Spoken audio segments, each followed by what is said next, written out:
আসসালামু আলাইকুম। অবিরাম বাংলার সংবাদে সবাইকে স্বাগত জানাচ্ছি। আমি ওয়াহিবা রাইয়ান। শুরুতেই বিআরবি কেবল সংবাদ শিরোনাম। ফের বাড়ল কেরোসিন, ডিজেল, পেট্রোল এবং অকটেনের দাম। কাল থেকে সারা দেশে কার্যকর।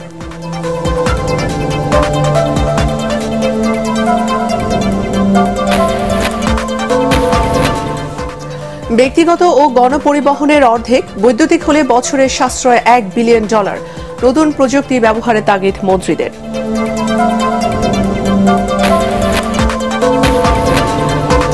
উজানের ঢলে সিলেটে বন্যা পরিস্থিতির আকস্মিক অবনতি। পানিবন্দী লাখো মানুষ। খোলা হয়েছে 215টি আশ্রয় কেন্দ্র।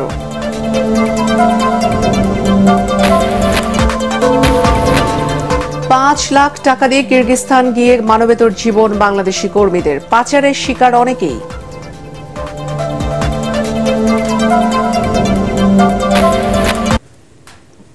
শুনছিলেন বিআরবি কেবল সংবাদ শিরোনাম। এখন বিস্তারিত সংবাদ। কাল থেকে জ্বালানি তেলের দাম ফের বাড়ছে। বিশ্ববাজারের সঙ্গে সামঞ্জস্য রেখে স্বয়ংক্রিয় ফর্মুলার আলোকে প্রতি মাসে জ্বালানি তেলের নতুন মূল্য সমন্বয় প্রজ্ঞাপন জারি করেছে বিদ্যুৎ, জ্বালানি ও খনিজ সম্পদ মন্ত্রণালয়। এতে ডিজেল ও কেরোসিনের দাম বিদ্যমান মূল্য লিটার প্রতি 107 টাকা থেকে 75 পয়সা বাড়িয়ে 107 টাকা 75 পয়সা, পেট্রোলের দাম 124 টাকা 50 পয়সা থেকে $2.5 বাড়িয়ে 127 টাকা এবং অকটেনের বর্তমান দাম 128 টাকা 50 পয়সা থেকে $2.5 বাড়িয়ে 131 টাকা নির্ধারণ করা হয়েছে। বাড়তি এই মূল্য 1 জুন থেকে কার্যকর হবে বলে জানিয়েছে মন্ত্রণালয়। বিশ্ববাজারে জ্বালানি তেলের দাম কমলেও মার্কিন ডলারের বিপরীতে টাকার অবমূল্যায়নের কারণে বাংলাদেশে জ্বালানি তেলের দাম বাড়ছে। পরিবেশ রক্ষার প্রতিশ্রুতি বাস্তবায়ন ও জ্বালানি সাশ্রয় বৈদ্যুতিক গাড়ি আমদানিতে শুল্ক কমিয়ে আনার তাগিদ দিয়েছেন নীতি নির্ধারকরা। বৈদ্যুতিক ও জ্বালানি প্রতিমন্ত্রী বলেন, দেশের অর্ধেক ব্যক্তিগত ও গণপরিবহন বৈদ্যুতিক হলে বছরে সাশ্রয় হবে অন্তত $1 বিলিয়ন। অন্যদিকে জনস্বাস্থ্য ও পরিবেশ রক্ষার বিষয়টি বিবেচনায় নিয়ে প্রযুক্তি ব্যবহারে বিশ্বের সাথে তাল মিলিয়ে এগিয়ে যাওয়ার তাগিদ দিয়েছেন বন, পরিবেশ ও জলবায়ু পরিবর্তন বিষয়ক মন্ত্রী সাবের হোসেন চৌধুরী। ফজলে রাব্বির রিপোর্ট। কাতারের রাস্তায় চলছে বৈদ্যুতিক গাড়ি, গণপরিবহন, অথচ বিশ্বের জ্বালানি তেল উৎপাদনে অন্যতম শীর্ষ দেশ কাতার। বিশ্বের 3য় বৃহত্তম গ্যাসের ভাণ্ডারও এই দেশটিতে। কিন্তু তারপরও জ্বালানির সাশ্রয়, শব্দ দূষণ রোধ ও পরিবেশ প্রতিবেশের সুরক্ষার কথা ভেবে ব্যাপকভাবে বৈদ্যুতিক যানবাহনকে উৎসাহ দিচ্ছে দেশটি। প্রায় 10 বছর আগে বাংলাদেশে বৈদ্যুতিক গাড়ি আমদানি শুরু হলেও এখনও জনপ্রিয় হয়নি জ্বালানি সাশ্রয়ে এই পরিবহন। বিশ্লেষকরা মনে করেন, আমদানি শুল্ক ও নিবন্ধন জটিলতার কারণে বৈদ্যুতিক গাড়ি বিক্রি বাড়েনি। বর্তমানে আমদানি করা বৈদ্যুতিক গাড়ির উপর 20% সম্পূরক শুল্ক দিতে হয়। এছাড়া দিতে হয় $3 লাখ অগ্রিম আয়কর। এতে করে প্রত্যাশা অনুযায়ী বাড়ছে না পরিবেশ বান্ধব এই যানবাহনের ব্যবহার। অথচ ইলেকট্রিক গাড়ির চার্জিং স্টেশন স্থাপন নীতিমালা সহ আনুষঙ্গিক বিষয়ে পুরোপুরি প্রস্তুত বিদ্যুৎ বিভাগ। বিদ্যুৎ ও জ্বালানি প্রতিমন্ত্রী বলেন, শুধু পরিবেশ প্রতিবেশী নয়, জ্বালানি আমদানির খরচ কমিয়ে আনতে বাড়াতে হবে বৈদ্যুতিক গাড়ির ব্যবহার। আগামী বাজেটে ইলেকট্রিক ভেহিকেলের ট্যাক্সের ব্যাপারে আমার মনে হয় যে শীতল করা দরকার। আমাদের যে পরিমাণ ভেহিকেল আছে তার 50% যদি ইলেকট্রিক হয়, সরকারের ডলারের সাশ্রয় হবে প্রায় $1 বিলিয়ন। এ বিষয়ে পরিবেশ মন্ত্রী সাবের হোসেন চৌধুরী আক্ষেপ করে বলেন, অনেক আগেই দেশে বৈদ্যুতিক যানবাহন আমদানি সহজ করতে সুপারিশ করেছিল সংসদের বন, পরিবেশ ও জলবায়ু পরিবর্তন বিষয়ক সংসদীয় কমিটি। তবে বিষয়টি নিয়ে এবার ইতিবাচকভাবে সরকারের অর্থ বিভাগ ভাববে বলে আশা প্রকাশ করেন তিনি। আমরা পরিবেশ থেকে এটা চাহিদার কথাটা আমরা বলবো, তারপর সেখানে আমাদের বিদ্যুৎ, জ্বালানি মন্ত্রণালয় তাদের সহযোগিতা লাগবে, পরিকল্পনা লাগবে এবং সর্বশেষ অর্থ এবং এনবিআর। কেননা এটাকে যদি রোডম্যাপটাকে আমি বাস্তবায়ন করতে যাই, তাহলে এখানে ট্যাক্স সংক্রান্ত যে সুবিধাগুলো আছে বা প্রমোদনা বা ইনসেন্টিভ আছে, সেগুলোও কিন্তু আমাদেরকে নিয়ে আসতে হবে। বাংলাদেশে বৈদ্যুতিক গাড়ির ব্যবহার বাড়াতে নতুন প্রযুক্তি গ্রহণের দৃষ্টিভঙ্গি থাকতে হবে বলেও মনে করেন এই নীতি নির্ধারকরা। সাধারণত বিশেষজ্ঞরা পরামর্শ দেন, নীতি নির্ধারকরা নানা বিচার বিশ্লেষণের পর সেটি গ্রহণ অথবা বর্জন করেন। কিন্তু বৈদ্যুতিক যানবাহনের ক্ষেত্রে নীতি নির্ধারকরা নিজেরাই বলছেন এটি হবে পরিবেশ বান্ধব এবং জ্বালানি সাশ্রয়ী। তাই আসছে বাজেটে বৈদ্যুতিক যানবাহনকে উৎসাহিত করতে নানা পদক্ষেপ দেখা যাবে বলে প্রত্যাশা করা হচ্ছে। ফজলে রাব্বি, এটিএন বাংলা, ঢাকা। ঘূর্ণিঝড় রিমালের আঘাতে ক্ষতিগ্রস্তদের পাশে থাকার প্রতিশ্রুতি দিলেন প্রধানমন্ত্রী শেখ হাসিনা। পটুয়াখালীর কলাপাড়ায় ক্ষতিগ্রস্তদের মাঝে ত্রাণ বিতরণ করে তিনি বলেন, গণতন্ত্রের ধারাবাহিকতা আছে বলেই দুর্যোগে আওয়ামী লীগকে পাশে পাচ্ছে জনগণ। মঠবাড়িয়া ও পাথরঘাটার দুর্গত এলাকা পরিদর্শন শেষে বর্ষার আগেই ক্ষতিগ্রস্ত বাঁধ ও রাস্তা মেরামতের প্রতিশ্রুতি দেন প্রধানমন্ত্রী। পটুয়াখালী থেকে হাসিবুল হাসান স্ট্যালিনের ক্যামেরায় বিস্তারিত জানাচ্ছেন আপেল মাহমুদ। ঘূর্ণিঝড় রিমেলের তাণ্ডবে বিলীন হয় ঘরবাড়ি, বেড়িবাঁধ ভেঙে প্লাবিত হয় গ্রামের পর গ্রাম। সবকিছু হারিয়ে অসহায় দক্ষিণাঞ্চলের কয়েক লাখ মানুষ। প্রবল ঘূর্ণিঝড়ে অন্যতম ক্ষতিগ্রস্ত জেলা পটুয়াখালী। এ জেলায় প্লাবিত হয়েছে ৯,০০০ পুকুর, হাজারো মাছের ঘের। মঠবাড়িয়া, পাথরঘাটার দুর্গত এলাকা সহ পটুয়াখালীর বেশ কয়েকটি উপজেলা হেলিকপ্টারে পরিদর্শন করেন প্রধানমন্ত্রী শেখ হাসিনা। দুপুর ১:১টায় তিনি পৌঁছান পটুয়াখালীর কলাপাড়ার মজহারউদ্দিন ডিগ্রি কলেজ মাঠে। সেখানে ক্ষতিগ্রস্তদের মাঝে ত্রাণ সামগ্রী বিতরণ করেন প্রধানমন্ত্রী। তিনি প্রতিশ্রুতি দেন দুর্যোগে ক্ষতিগ্রস্ত রাস্তাঘাট ও বাঁধ শীঘ্রই মেরামতের। ইতিমধ্যে যে সমস্ত রাস্তাঘাট ভেঙে গেছে সেগুলি মেরামত করার ব্যবস্থা নেওয়া হয়েছে। পাশাপাশি বাঁধ যেগুলি ভেঙে গেছে, বাঁধ নির্মাণের কাজ ইতিমধ্যে আমরা শুরু করে দিয়েছি, যাতে বর্ষার আগেই আমরা এই বাঁধগুলি নির্মাণ করে জলোচ্ছ্বাস বা পানির হাতে মানুষকে বাঁচাতে পারি, সেই ব্যবস্থা আমরা নিয়েছি। তাছাড়া যাদের ঘর বাড়ি ভেঙে গেছে ইতিমধ্যে আমরা খোঁজ নিতে বসেছি। তাছাড়া আমি এরপরেই আবার সকলের সঙ্গে বসবো, প্রশাসনের বসবো, যাতে করে যেখানে যেখানে যাদের বাড়ি ঘর ভেঙেছে তারা যাতে ঘর বাড়িগুলি আবার মেরামত করতে পারেন, আবার নির্মাণ করতে পারেন, সেই ব্যবস্থাও ইনশাল্লাহ আমি করে দেব। অন্তত এইটুকু ভরসা আপনারা রাখবেন। গণতন্ত্রের ধারাবাহিকতা আছে বলেই দুর্যোগে আওয়ামী লীগ সরকার মানুষের পাশে দাঁড়াতে পারছে বলেও জানান প্রধানমন্ত্রী। উন্নয়নের ফলে আজকে যে কোনো দুর্যোগ দুর্বিপাকে মানুষ আশ্রয় নিতে পারে এবং এই বিভিন্ন জায়গায় আমরা যে উন্নয়নটা করছি সেখানে ক্ষতিগ্রস্ত মানুষদের আলাদাভাবে ঘর বাড়ি আমরা তৈরি করে দিচ্ছি। বাংলাদেশে একটি মানুষও ভূমিহীন থাকবে না, গৃহহীন থাকবে না। আশ্রয় প্রকল্পের মাধ্যমে বিনা পয়সায় 2 কাঠা জমি আর ঘর তৈরি করে দিচ্ছি।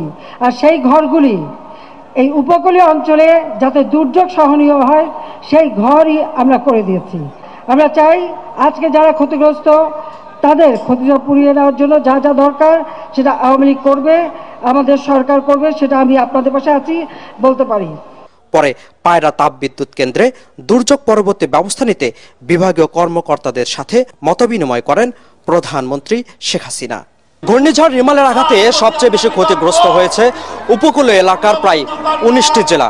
তবে এর মধ্যে সবচেয়ে বেশি ক্ষতির মুখে পড়েছে পটুয়াখালীর প্রায় 3.5 লাখ মানুষ। ক্ষতিগ্রস্ত এসব মানুষের পাশে মাননীয় প্রধানমন্ত্রী দাঁড়ানোয় নতুন করে বাঁচার স্বপ্ন দেখছেন দুর্গত এসব এলাকার মানুষরা। Apple Mahmud, ATN Bangla, Kalapara, Patuakhali.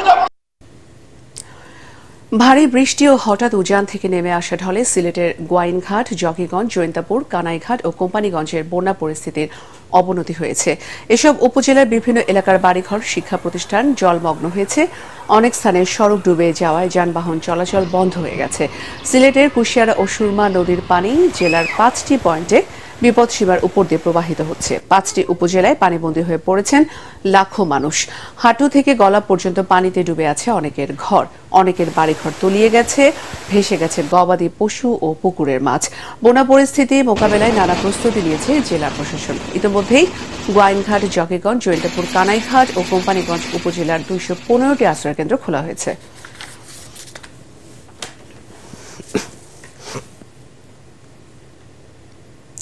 কিরগিজস্তান গিয়ে কাজ না পেয়ে মানবেতর জীবন কাটাচ্ছেন বাংলাদেশি কর্মীরা। মাসে 50,000 টাকা বেতনে কাজ দেওয়ার লোভ দেখিয়ে তাদের প্রত্যেকেই কাছ থেকে 5 লাখ টাকা নেওয়ার অভিযোগ উঠেছে এক এজেন্সি ও দালাল চক্রের বিরুদ্ধে।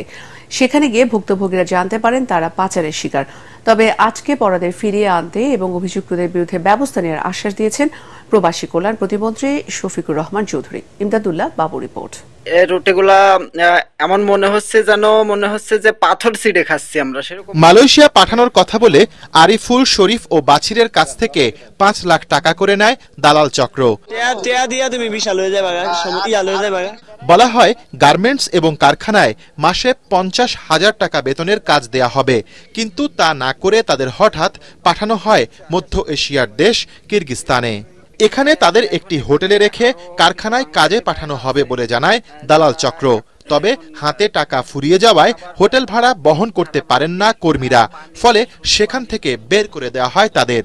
পরে থাকা খাওয়ার চুক্তিতে এই স্ট্রবেরি বাগানে ক্ষেত মজুর হিসেবে কাজ জোগাড় করেন আরিফুল, শরীফ ও বাছির। তাদের মতো বদ্ধ এই কন্টেইনারে মানবেতর জীবন কাটছে আরও অর্ধশতাধিক বাংলাদেশি কর্মীর। বেতন চাইলে করা হয় নির্যাতন, দালালকে কর্মস্থলে পাঠানোর তাগিদ দিলে কর্মীদের দেয়া হয় হত্যার হুমকি। বলছিল আপনার প্যাকেজ দিনে চাকরি দিবে, প্যাকেজ দিনে চাকরি নাই, কোনো খানা দানা দিচ্ছে না, ঠিক করে 2 বেলা রুটি দিচ্ছে। ভাই দালালকে ফোন দিলে বলবে চাকরি দিচ্ছে। আমাদেরকে সারাদিন মারধরের ভিতর রাখছে, মারধর করে আমাদের বাড়িতে ফোন দিয়ে বলতেছে টাকা পয়সা পাঠানোর জন্য। ভাই 5 লাখ টাকা দিয়েছি, জমি জায়গা বিক্রি করে আইছি, কেউ সুদের উপর টাকা নিয়ে আইছে, হাত দিনা করে আইছে, কিন্তু ভাই আমাদের কোনো পরিস্থিতি নেই, এখন আমরা সবাই বিপদে। দালালের নাম হইছে আক্তার আর নাসিম দালাল। আর আপনাদের দালালের নাম কি ভাই? ভাই দালালের নাম হইছে মাসুদ জহির। আর দালালের নাম হইছে আলী। গেল মার্চে বিএমইটি ছাড়পত্র এবং ভিসার জন্য কাকরাইলের ধানসিঁড়ি ইন্টারন্যাশনাল নামের এই রিক্রুটিং এজেন্সির মাধ্যমে তাদের ফাইল প্রক্রিয়া করা হয়। এ বিষয়ে সেই রিক্রুটিং এজেন্সিতে গেলে স্বত্বাধিকারী দাবি করেন কর্মীদের অভিযোগ সঠিক নয়। না, আমি ফাইলও প্রসেস করি না, হয়তো আমাদের পোলা ফাইলের নিচের থেকে কোনো জায়গা থেকে ফাইল প্রসেস করছে কিনা সেটা আমি জানি না। একটা লোকও পাঠাইনি, এটা কেউ প্রমাণ দিতে পারবে না। আপনার স্টিকার কি আর আমি ছাপা লাগাবো নাকি? না, যে কেউ লাগাইছে দেখেন, এই যে দেখেন, এই বইটা কিন্তু আমার নামে মেন করা হয় নাই। আপনার নাম দেখেন, না হলে আসলো কারণ এটা।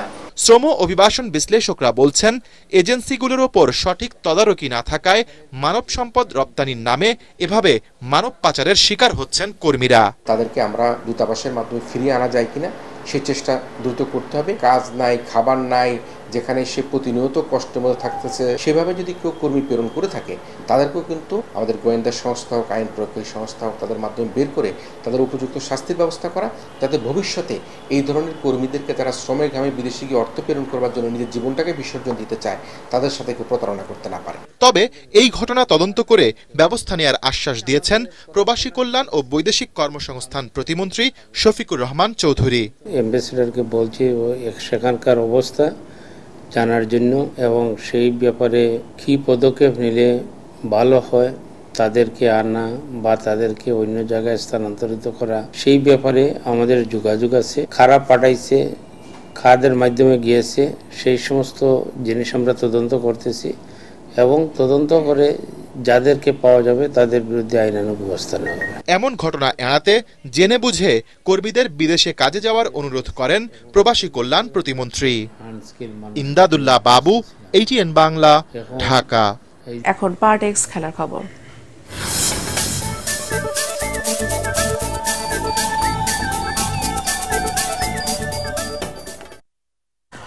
দেশের হয়ে আরো একটি বিশ্বকাপ খেলতে চান সাকিব আল হাসান। বিসিবি প্রকাশিত এক ভিডিও বার্তায় দেশের অলরাউন্ডার বলেন, ব্যক্তিগত কোনো অর্জন নয়, দলের জেতার জন্য মাঠে নামবেন তিনি।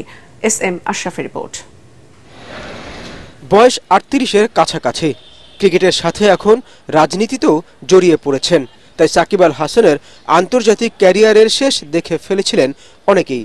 এই টি-20 বিশ্বকাপের পরে ব্যাট প্যাট তুলে ফেলছেন যারা এই ভেবে হতাশ হচ্ছিলেন, তাদের আশ্বস্ত করলেন বিশ্বের অন্যতম সেরা এই অলরাউন্ডার। যখন শুরু করেছি ক্রিকেট খেলাটা যে এতদিন খেলতে পারবো প্রথমত, দ্বিতীয়ত প্রথম বিশ্বকাপ থেকে শুরু করে এই বিশ্বকাপ পর্যন্ত যতগুলো টি-20 ওয়ার্ল্ড কাপ হলো সবগুলোতে পার্টিসিপেট করতে পারছি। সো আমার জন্য এটা গর্বের এবং আনন্দের, অ্যাট দি সেম টাইম যেহেতু দেশকে রিপ্রেজেন্ট করছি অনেক ভালো লাগার একটা জায়গা আছে। আমি আর রোহিত শর্মা হয়তো দি অনলি 2 প্লেয়ার যারা এই সবগুলো টি-20 ওয়ার্ল্ড কাপ খেলেছে। আশা করবো যে আরও একটা ওয়ার্ল্ড কাপ যেন খেলতে পারি, তার আগে এই ওয়ার্ল্ড কাপে যেন পারফরমেন্সটা অনেক ভালো থাকে, বাংলাদেশ যেন অন্যান্য যে কোনো টি-20 ওয়ার্ল্ড কাপের থেকে বেটার রেজাল্ট করে আসতে পারে। যুক্তরাষ্ট্র এবং ওয়েস্ট ইন্ডিজের উইকেট অনেকটা বাংলাদেশের মতো বলে কিছুটা সুবিধা পাবে বলেই বিশ্বাস করেন সব ফরম্যাট মিলিয়ে 14,000-এরও বেশি রান করা এই ক্রিকেটার। আমার সেকেন্ড হোম, সেটা ঠিক আছে, হোম অ্যাডভান্টেজ পাবে কিনা বলাটা মুশকিল, কিন্তু আমার মনে হয় পাবে। ওয়েস্ট ইন্ডিজ ও আমেরিকা দুইটা জায়গায়, এর আগে আমরা ফ্লোরিডাতে যখন খেলেছি তখনও বাংলাদেশ ভালো করেছে। ওয়েস্ট ইন্ডিজে আমরা সবসময় ফেভার পাই, কারণ ওই দেশের পিচগুলা অনেকটা আমাদের মতোই হয়ে থাকে। সো আমি আশা করছি যে দুই জায়গায় আমরা অ্যাডভান্টেজ পাবো। এ সময় তিনি বলেন, ক্রিকেটারের দায়িত্ব থেকেও সংসদ সদস্যের ভূমিকা পালন করাটা তার জন্য বেশি কঠিন। আর আমার নামের পাশে আমি কিছু দেখতে চাই না, একটা জিনিসই চাই যেন বাংলাদেশের হয়ে কন্ট্রিবিউট করতে পারে, এই ওয়ার্ল্ড কাপে যেন বাংলাদেশের হয়ে ভালো কিছু করতে পারে। SM Ashraf, ATN Bangla. শেষ করার আগে বিআরবি কেবল সংবাদ শোনাম আরো একবার। ফের বাড়ল কেরোসিন, ডিজেল, পেট্রোল ও অকটেনের দাম, কাল থেকে সারা দেশে কার্যকর।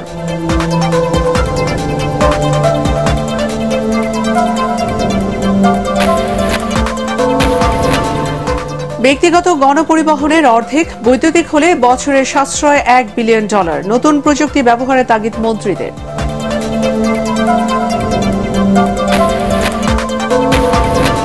উজানের ঢলে সিলেটে বন্যা পরিস্থিতির আকস্মিক অবনতি, পানিবন্দী লাখো মানুষ, খোলা হয়েছে 215টি আশ্রয় কেন্দ্র।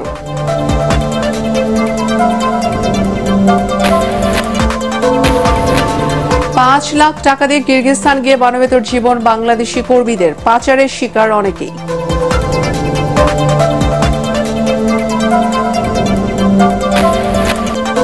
পরবর্তী সংবাদ দেখার আমন্ত্রণ জানিয়ে এখনকার মতো শেষ করছি। এটিএন বাংলা সংবাদ ইউটিউবে দেখতে ব্রাউজ করুন, youtube/এটিএন বাংলা নিউজ। ধন্যবাদ।